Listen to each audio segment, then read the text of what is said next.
पाठ योग स्वस्थ जीवन की ओर एक कदम। सूर्य नमस्कार। भूमिका।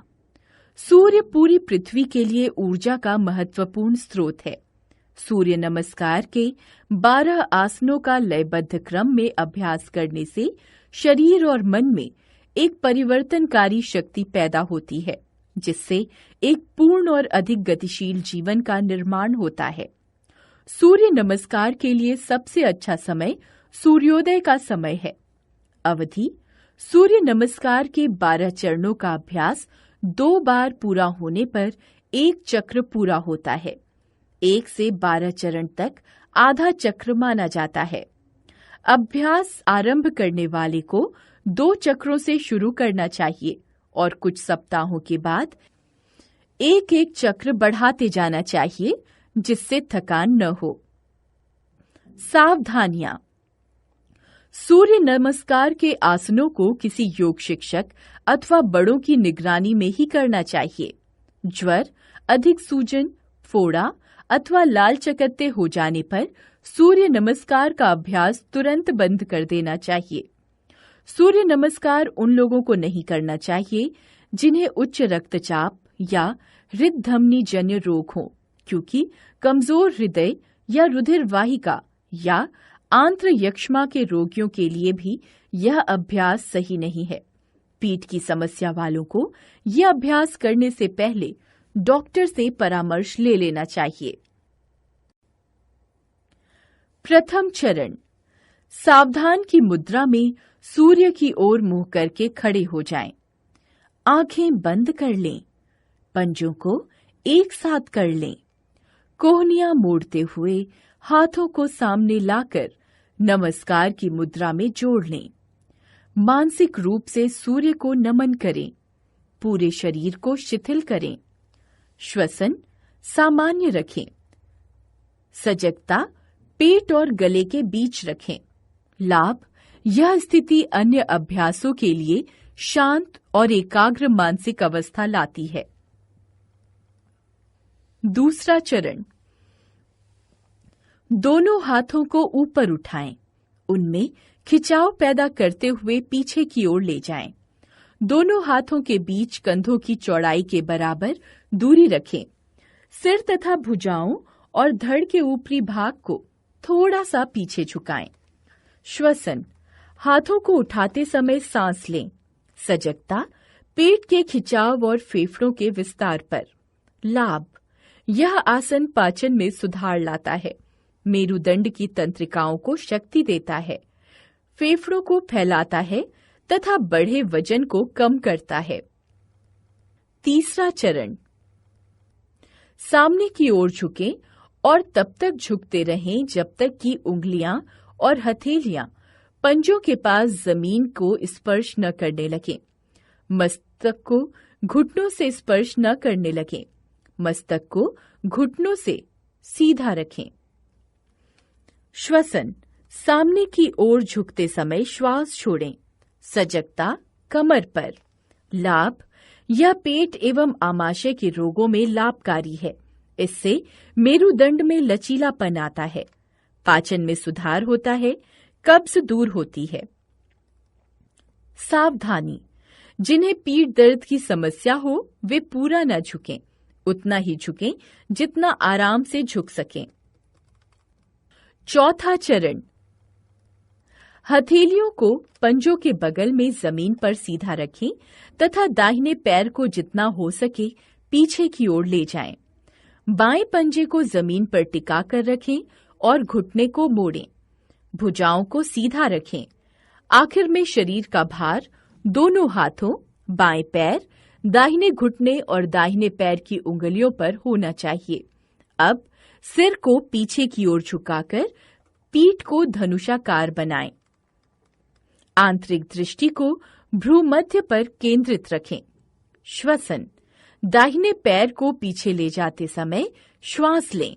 सजगता जांघ से छाती तक के खिंचाव पर तथा भवों के मध्य।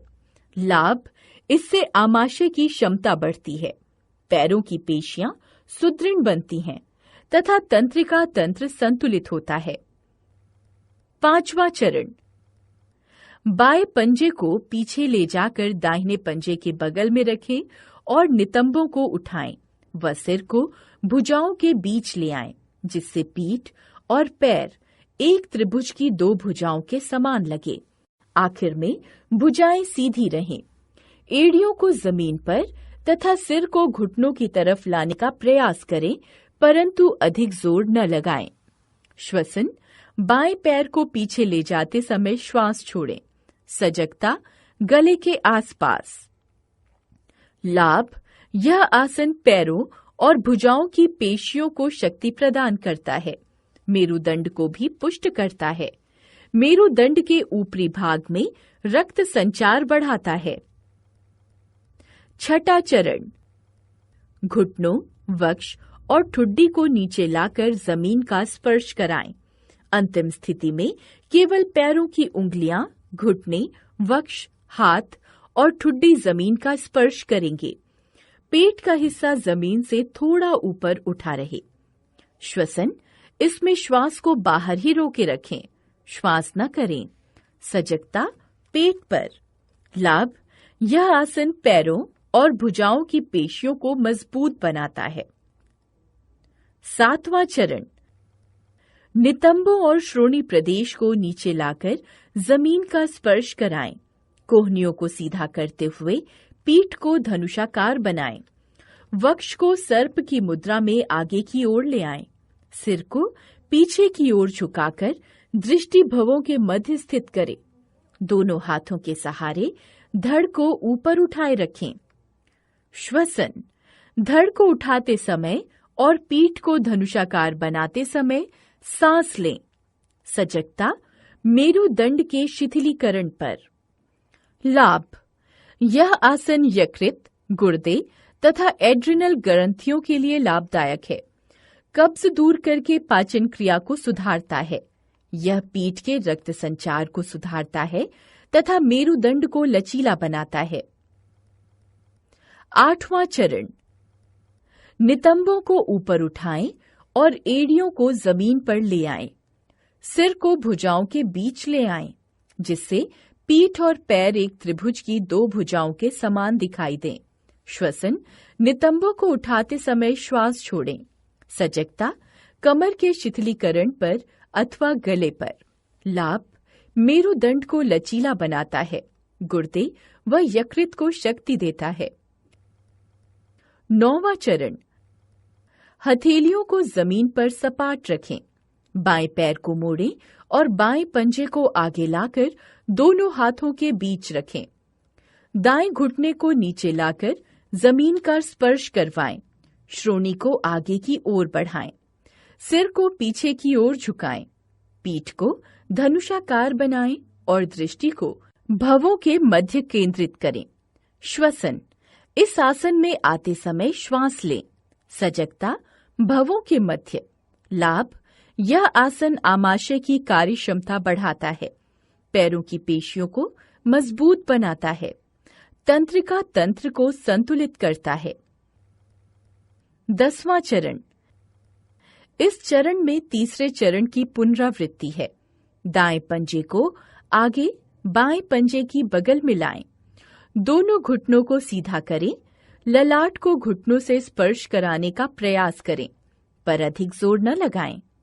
श्वसन, आसन में आते समय श्वास लें। सजगता, श्रोणी प्रदेश पर। लाभ, यह आसन पेट के रोगों के उन्मूलन में उपयोगी है। इससे मेरुदंड की तंत्रिकाओं को भी शक्ति प्राप्त होती है। 11वां चरण, यह आसन दूसरे चरण की पुनरावृत्ति है। धड़ को ऊपर उठाएं और भुजाओं को सिर के ऊपर तानें। भुजाओं के बीच कंधों की चौड़ाई के बराबर दूरी रखें। सिर, भुजाओं और धड़ के ऊपरी भाग को थोड़ा पीछे की ओर झुकाएं। श्वसन, शरीर को सीधा खिंचाव करते समय सांस लें। सजगता, उदर के खिंचाव और फेफड़ों के विस्तार पर। लाभ, पेट के सभी अंगों में खिंचाव पैदा करता है और पाचन में सुधार लाता है। यह बढ़े हुए वजन को कम करने में भी सहायक है। 12वां चरण, यह अंतिम चरण है और प्रथम चरण के समान है। दोनों हाथों को जोड़कर वक्ष के सामने ले आएं।